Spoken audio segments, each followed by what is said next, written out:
राधे राधे। आज नए व्लॉग में आप सभी का स्वागत है और आप सभी को हैप्पी मकर संक्रांति और हैप्पी पोंगल। आज से ही प्रयागराज में शाही स्नान हो रहा है और महाकुंभ मेला शुरू हो चुका है। 2 दिन हो गए और अब मैं बना रही हूँ छोले और पूरी। तो छोलों को मैंने रात में ही भिगो दिया था और अब इसमें हम 7-8 सीटी लगवाते हैं। और मैं साथ साथ में एक बुक भी पढ़ रही हूँ कि जीवन की खोज ओशो की कुछ बुक है जो हमें बहुत ही ज़्यादा ज्ञान देती है और हमें पढ़ना चाहिए। दिन भर में इतना टाइम तो सबके पास ही होता है, आधा 1 घंटा, तो कुछ अच्छी पुस्तकें पढ़ेंगे तो ज्ञान बढ़ेगा। सबसे पहले ओशो कह रहे हैं कि एक तो जीवन में प्यास चाहिए, उसके बिना कुछ भी संभव नहीं होगा। और बहुत कम लोगों के जीवन में प्यास है। प्यास उनके ही जीवन में संभव होगी, परमात्मा की या सत्य की, जो इस जीवन को व्यर्थ जानने में समर्थ हो गए हो, जिन्हें इस जीवन की सार्थकता प्रतीत होती है। जब तक सार्थकता प्रतीत होगी तब तक वे प्रभु के जीवन के लिए लालित नहीं हो सकते। इसलिए मैंने कहा कि इस जीवन की वास्तविकता को जाने बिना कोई मनुष्य परमात्मा की आकांक्षा से नहीं भरेगा। और जो इस जीवन की वास्तविकता को जानेगा वह समझेगा कि यह जीवन नहीं बल्कि मृत्यु का ही लंबा क्रम है। हम रोज रोज मरते ही जाते हैं, हम जीते नहीं है, यह मैंने कहा। दूसरी सीढ़ी में हमने विचार किया कि यदि प्यास हो तो क्या अकेली प्यास मनुष्य को ईश्वर तक ले जा सकेगी? निश्चय ही प्यास हो सकती है और मार्ग गलत हो सकता है। उस स्थिति में प्यास तो होगी लेकिन मार्ग गलत होगा तो जीवन और असंतोष और असंताप से और भी दुख और पीड़ा से भर जाएगा। साधक अगर गलत दिशा में चले तो सामान्य जन से भी ज्यादा पीड़ित हो जाएगा। यह हमने दूसरे मार्ग के संबंध में विचार किया। मार्ग के बाबत में मैंने कहा कि विश्वास भी मार्ग नहीं है, क्योंकि विश्वास भी अंधा होता है, और अविश्वास भी मार्ग नहीं है, क्योंकि अविश्वास भी अंधा होता है। नास्तिक और आस्तिक दोनों ही अंधे होते हैं, और जिसके पास आंख होती है वह न तो आस्तिक रह जाता है और न नास्तिक रह जाता है। और जो व्यक्ति समस्त पूर्व धारणाओं से आस्तिक होने की, नास्तिक होने की, हिंदू होने की और मुसलमान होने की, यह होने की, वह होने की, समस्त वादों और समस्त सिद्धांतों और शास्त्रों से मुक्त हो जाता है, वही मनुष्य, उसी मनुष्य का चित्त स्वतंत्र होकर परमात्मा के मार्ग पर चलने लगता है।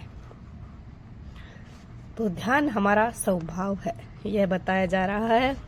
और इधर मैंने अपने छोले को बॉईल कर लिया है और इसमें खड़े मसाले डालकर प्याज टमाटर इसकी ग्रेवी बनाएंगे और अच्छे से धीमी आंच पर इसको हम पकाएंगे। अगर आप इसको और भी आसान तरीके से बनाना चाहें तो छोले में प्याज और टमाटर उबलते टाइम ही रख दीजिए और इसमें बाद में आप फिर उसका रेड चिल्ली का ऑयल में डालकर फ्राई कर सकते, पर ये ज़्यादा टेस्टी लगता है। तो इसलिए इसमें मैंने धीमी आंच पर इनको सब चीज़ों को आराम से फ्राई किया है और अब थोड़ा सा ऑयल छोड़ने तक हम इसको भूनेंगे और एक अच्छी सी गाढ़ी ग्रेवी बनकर तैयार होगी।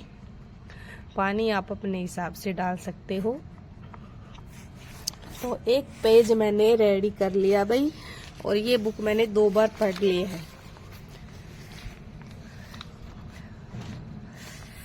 आगे कह रहे हैं उससे कि जो किसी विचार से बंधा है, जो किसी धारणा के चौखट में कैद है, जिसका चित्त कारागृह में है, वह मनुष्य भी परमात्मा तक नहीं पहुंच सकता। यानी कि इसमें हम सब भी आ जाते हैं। हम सब हर एक चीज लोभ लालच में बंधे हुए हैं, तो हम परमात्मा तक नहीं पहुंच सकते। परमात्मा मतलब खुद के अंदर जो आत्मा होती है उसको ही पहचानना। आज जो तीसरी सीढ़ी के द्वार के संबंध में विचार करना चाहते हैं। परमात्मा जीवन का द्वार क्या है, किस द्वार से प्रवेश होगा? मार्ग भी ठीक हो लेकिन अगर द्वार बंद रह जाए तो प्रवेश असंभव हो जाता है। प्यास हो, मार्ग भी हो, लेकिन द्वार बंद हो तो भी प्रवेश नहीं होता। इसलिए द्वार पर विचार करेंगे, क्या द्वार होगा? निश्चय ही जिस द्वार से हम परमात्मा से दूर होंगे उसी द्वार से हम परमात्मा में प्रवेश भी करेंगे। जो दरवाजा आपको भीतर लाया है इस भवन के, वही दरवाजा इस भवन के आपको बाहर ले जाएगा। द्वार हमेशा बाहर और भीतर जाने का एक ही होता है, लेकिन हमारी दिशा बदल सकती है, हमारी उन्मुखता बदल जाती है। जब हम बाहर जाते हैं तब और जब हम भीतर आते हैं तब दोनों ही स्थितियों में द्वार वही होता है, केवल हमारे चलने की दिशा बदल जाती है। कौन सी चीज हमें परमात्मा के बाहर ले आई है उस पर अगर विचार करेंगे तो वही चीज हमें परमात्मा के भीतर भी ले जाएगी।